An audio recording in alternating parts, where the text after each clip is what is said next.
I want to thank everybody for coming today and for being here. I think everybody knows this is Adrian Henry, for those on the video that don't know. And we are here to talk about your current show at Amoeba Gallery, and I'm super excited to do this, so thanks for being here. Sure, no problem at all. I appreciate the opportunity, and the curation of the work, Troy, is top notch. So thanks for that. Thank you. Nice promo. That's great. So let's start talking about the show and the title of the show, Auspicious Premonition, and where that came from and sort of the concept for the show.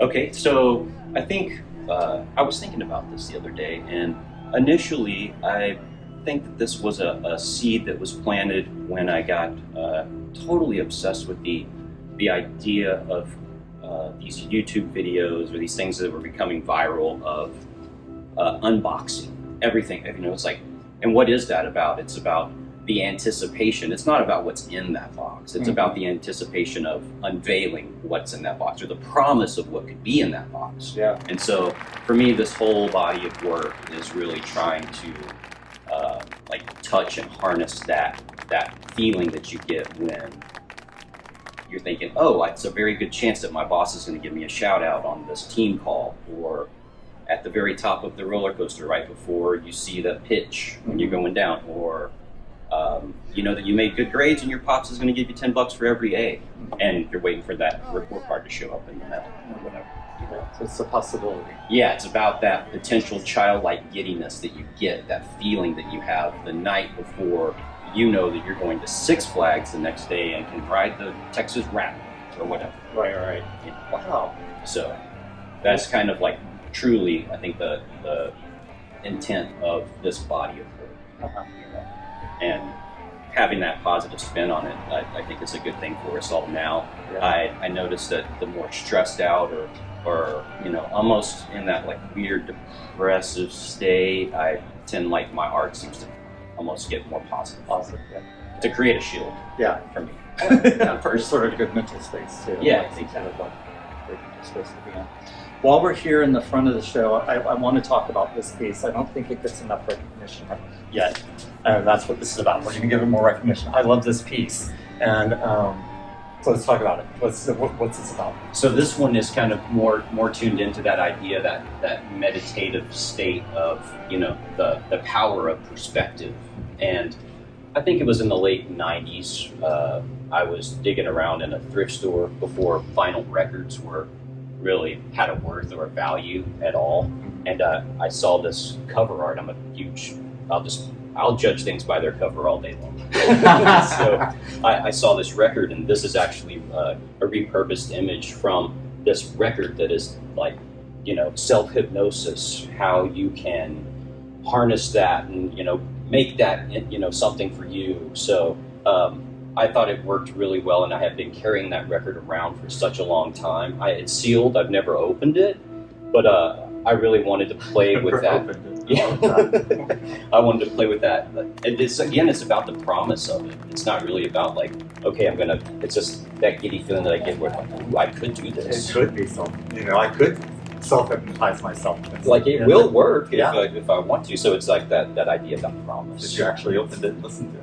Right, well, or not. No, or not. Yeah, no, I love that. So it's kind of, it's that, and I think that this one is probably about as dark as any of the pieces really go when it comes to, that record was probably produced in the late 70s, early 80s, and so I think there's this weird kind of paranoia that goes along with this cultishness and like this new agey cult vibe, and so I think that this piece really does harness that as well. Yeah, totally. How do you decide on colors? What's that process? The colors, you know, it's really all about the particular piece. And so I will break it down and think, okay, well, I'll nerd out and have color swatches that are around, and then think, okay, well, this one speaks with this one, and this one speaks with that. And I really try to hone in, especially on this show. I think I was really trying to be very conservative with colors and palettes, and not not jump too far out, Mhm. you know, and keep them kind of honed in. Mhm. And so really it's all about the design and the pattern and the messaging that I want the piece to convey more so. What color is this album really? It's red. It's like a bright pinkish red and like a bumblebee yellow, you know. Because I think that's interesting how you can take, like you're taking this image, but you're really twisting it. You know, you're using whatever color palette you want, right? Definitely, Like- no, it's for sure. And you know, it's like one of these pieces. So this was, you know, originally 2 pieces of vinyl, right? And so one really did have the violet and this butterscotch. The other one looked very French New Wave, which was gray and white only, you know. So you can kind of see. Oh, so yeah. so that's kind of the allure for me when it comes to weaving things, is to have those 2 different.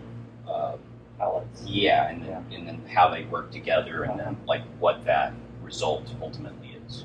I think I've seen that on some of your reels that you do on Instagram. Sometimes you do a reel and you've got the 2 different colors before they're weaved together. Exactly, and Yeah. they end up looking totally different, Yeah, you know. So totally. it's kind of fun to see that process. I'd love to post those. That's great. But I was asking about the color because you do see this language that happens in the show. There are some works that are in one color palette, and there's some works that are in another that really talk to each other, even though they're very different. I think these 2 are an example of that. These aren't the exact same colors, I don't think, but they really relate nicely to each other.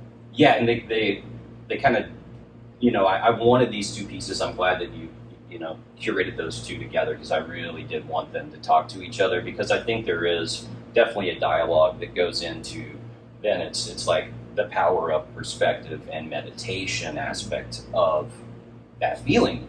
Yeah, So this sort of this meditative cycle thing that could happen here, right? exactly. So this is a completely different process. I want to walk back here, and we can talk about the stacks back here, and everybody Sure. else can come back and with us. But this stacking process is different than the weaving. Everybody's welcome to come on back and see us. Like I said, it's casual, so don't worry about getting in front of the camera.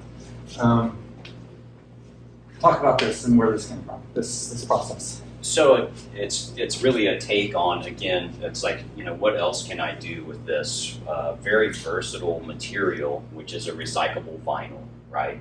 And it really lends itself to all different processes. And so this is me really exploring that and seeing what can happen there. And, you know, as the show, you know, we were talking about, you know, what would this work? You know, is this the show? Is this the title? Is this what we're going to do?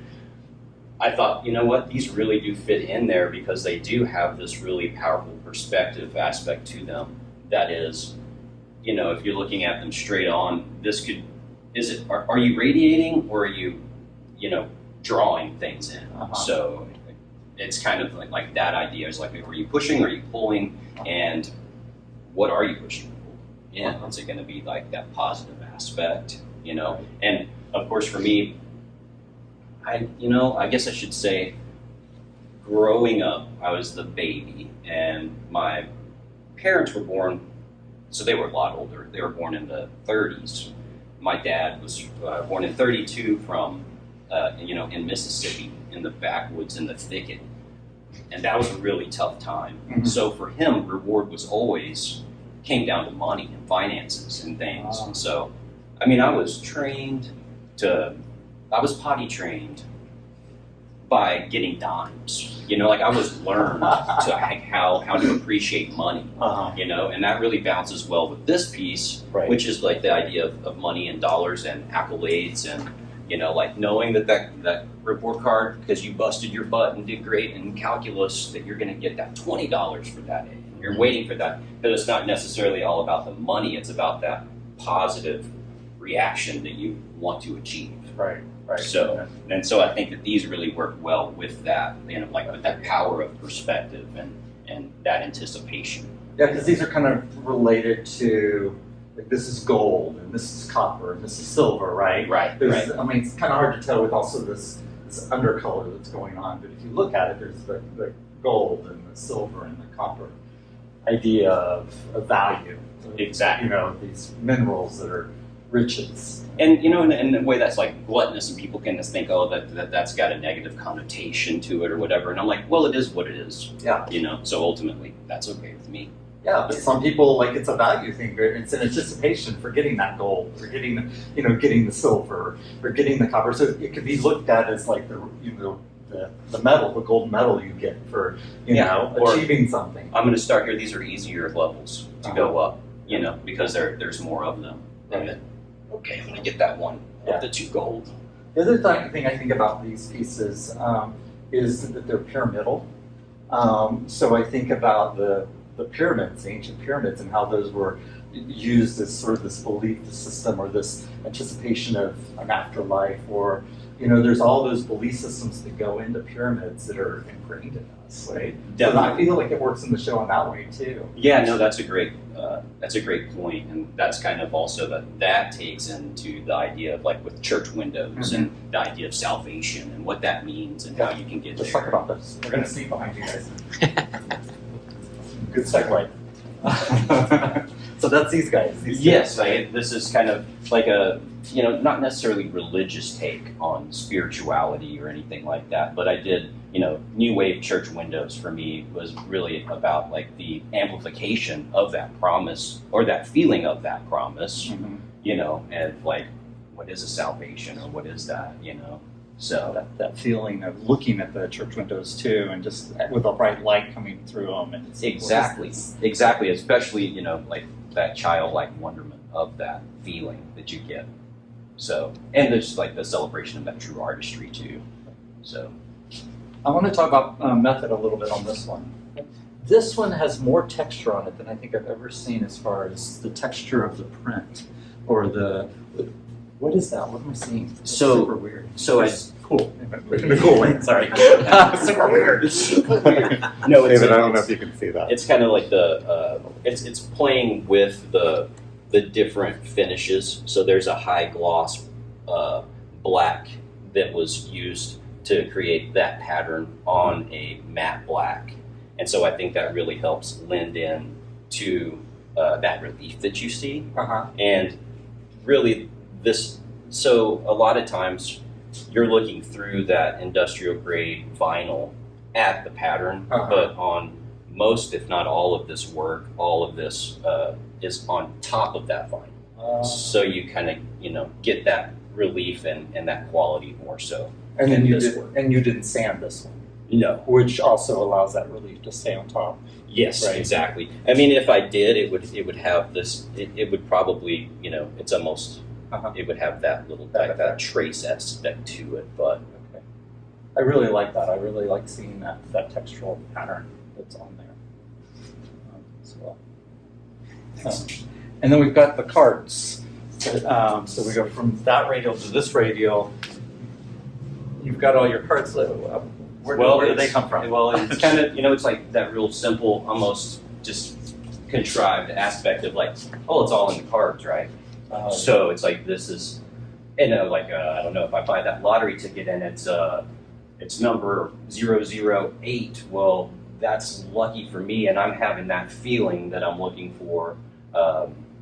So it's that idea, you know, and I don't think that it's a mistake that these kind of look like they could be adding up like slot machines or, you know, Yeah. kind of those screens. Yeah. So, and it's like, well, I don't know if we all gamble in every aspect, really, you know. So it's like, well, you're not going to buy those peaches because they're going to be 10 cents less next week. So that's a small game, you know. It's like Right. you could take that and run with it, you know. So it's I'm like, going to fill up my gas tank today because I think hopefully the gas will cheaper tomorrow. But no, it goes up. Yeah. No, so it's kind of a, you know, that idea, and I thought this piece really did engulf that idea. You know, when you have cards, when you're playing cards, or when you're doing, you know, this, that, or the other in life, it's like, whoa, this is going to be a good hand. This is going to work out for me. I like this. So I really like on this piece how the sizes of the leaves are so varied. Like this really large to really small. And I don't see a pattern. There may be a pattern, but it's nice that it feels more random and ties into that theme that you're talking about. So you've got these really random widths of weaving, as opposed to like the church New Wave church windows is very even. It's a gridded, even pattern. Yeah, and that's really, it's like it all comes down to the math aspect of it too, and not wanting it to be contrived or to have a pattern, and so really go into extremes to make sure that happened. And that's the stuff that you don't really think about after the fact of you sitting there slaving away trying to figure out, crunching these numbers and seeing, okay, well, if I have this, 1/10 of an inch less on this piece, well, then that one or whatever. So I'm glad that you We don't think about appreciate that. Yeah. Okay, glad you thought about that. It looks great. and the side edge of this one I really like. I encourage everybody that afterwards you get a chance to look at the edge of this. The detailing on the edge is super fantastic on this one. It's one of my favorite aspects of the sanded pieces when I'm sanding the sides. I love to hone in on that, and this body of work really gave me that opportunity because it's all top coated, so there was that relief to work with and play with. So I really enjoyed finishing off those aspects of these for sure. So we've got behind me is Placebo. This is Lucky number. Lucky number. So placebo kind of works in with the stacked pieces and with the self-hypnotism. The funny thing, I read an article that was talking about the idea of placebo drugs in drug testing, and so a lot of these findings have been suppressed by the big drug manufacturers or whatever, but a lot of times those scientists who are working and dealing with those studies come out after they retire or whatever and say, you guys would not believe how many of the results were very similar with the placebo as the real drug. So it's like, oh, well, there we go. It's like, okay, well, that power of this is going to make my hair grow back. I'm not going to have this little solar dome, or this is going to help my ankle, or whatever, And then sure enough, it really does, because that's the way it works. Yeah. So maybe it's a drug, and maybe it's just the mental. Yeah. So, and they're really leaning towards the fact that it's a lot of it could be said just to be mental, in your mindset and your power of that perspective of this is going to make me better. And so this, I think, ties into the numbers too, though, right? Like, it's like this is really a lucky number, or is it just, that my mindset? I always see that number and go, oh yeah, and I recognize something good happened. Exactly. Right. Exactly. It's like, oh, I saw 7 8s today, and that makes 56, and 5 plus 6 is 11, which is my lucky number. I mean, you can take it however. Right. Grief. So there is that too, and it's a way to get to that giddy, childlike feeling, and that quality of that anticipation of the promise. Yeah. So. And I think it's important to point out that you're not belittling or poking fun at or make of any of these ways of looking at things, because we all, like everybody in this room, believes in one of these or has this anticipation in one of these ways, like can recognize this, right? Somebody in this room is going to have a lucky number they believe in, or maybe all of us. And somebody else is going to really believe in the idea of self-reinforcement, and they get that really positive. And you're just saying, look, let's recognize these are all kind of the same thing, right? Yeah, the same paths to get to that one particular aspect of feeling, right? Yeah, right. Or that kind of that emotional thing. Like, it's not about the fact that you saw your lucky number and then you didn't win. Right. It's just about that anticipation of getting to that, and getting you through whatever that day was. Yeah. Or minute. Great. Should we talk about the smiling face? Well, sure. I mean, The elephant in the room. You can't miss that one. It's like,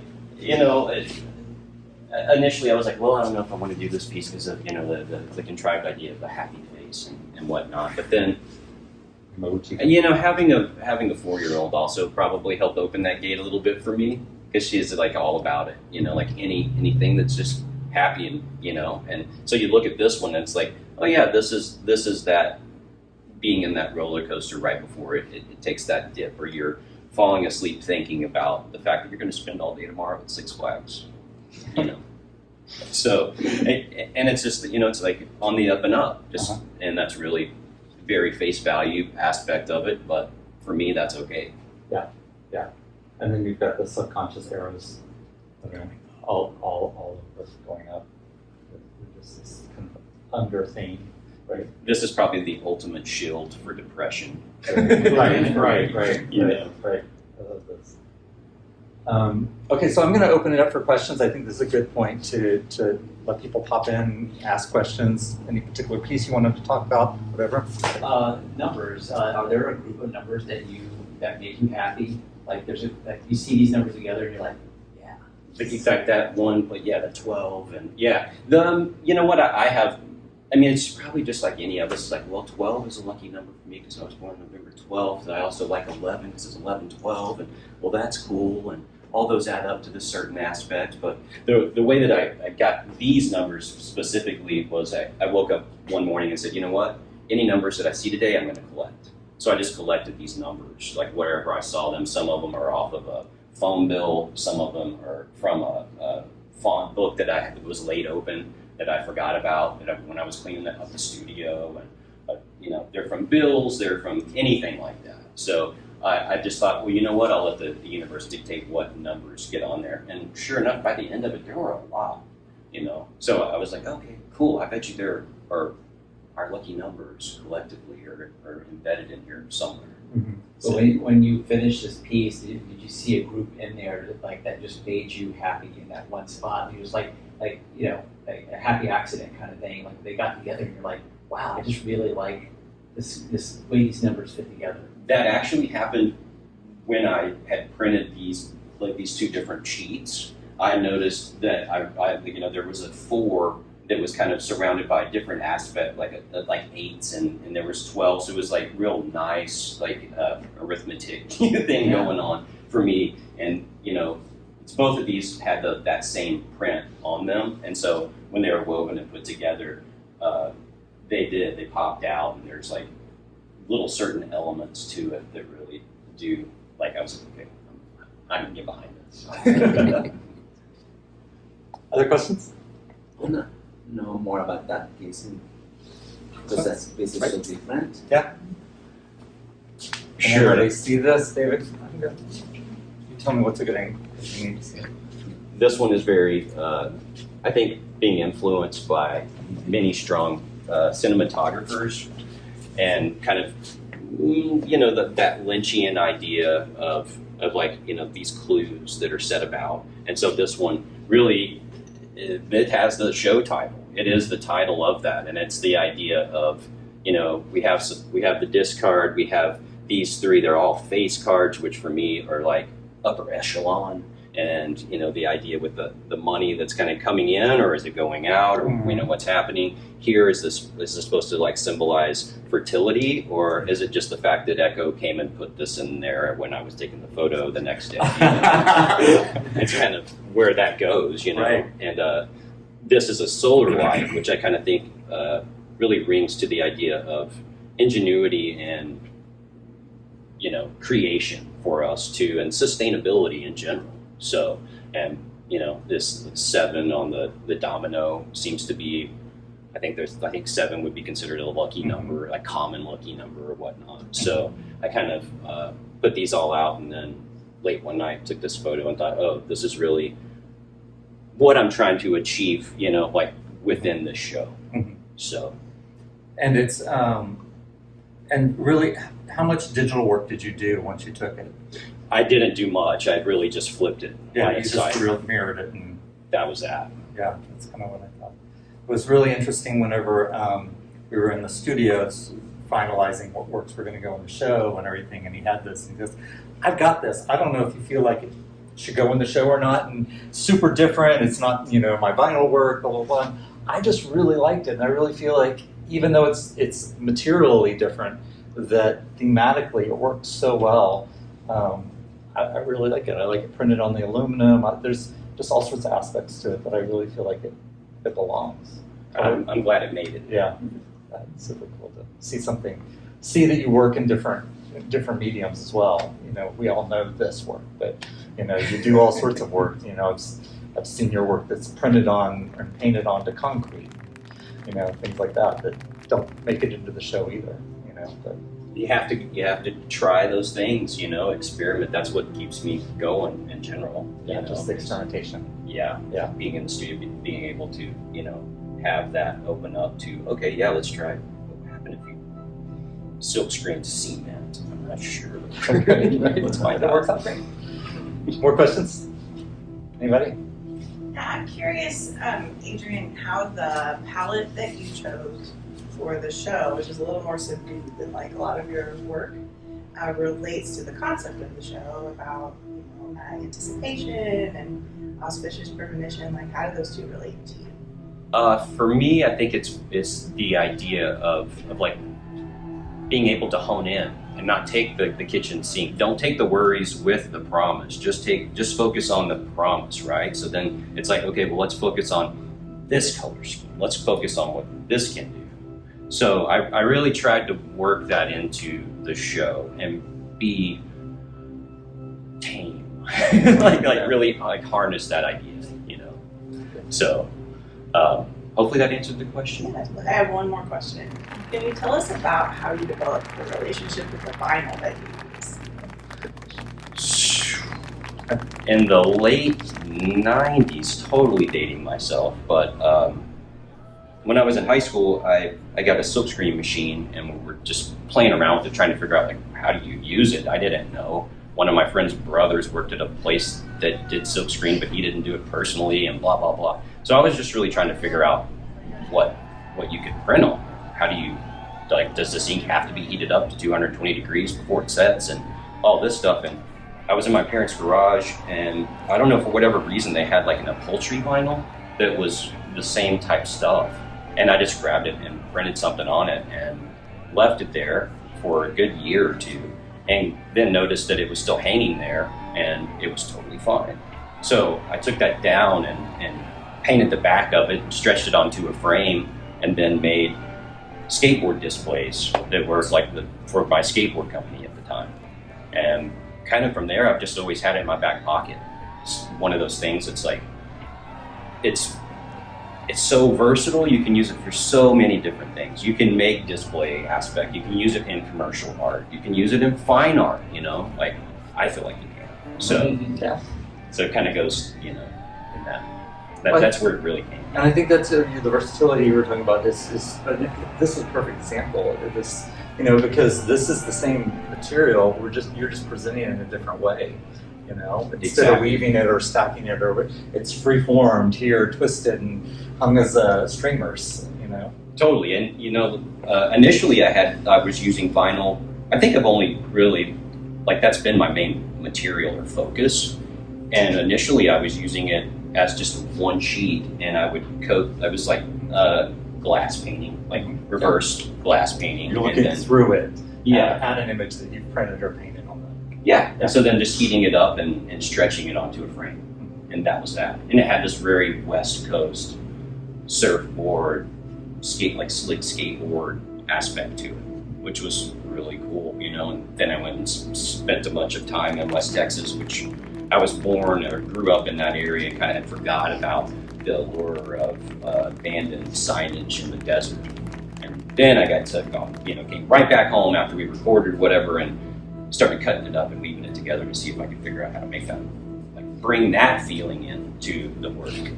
So I think for the video audience, we're going to call it there. Thank you, Adrian, for no problem. doing this and for listening with me about it. And thank you, everybody, for joining us. But he's going to be around so you guys can have more questions, conversations with him. We have bagels, so bagels, mimosas, coffee, whatever. Take your time.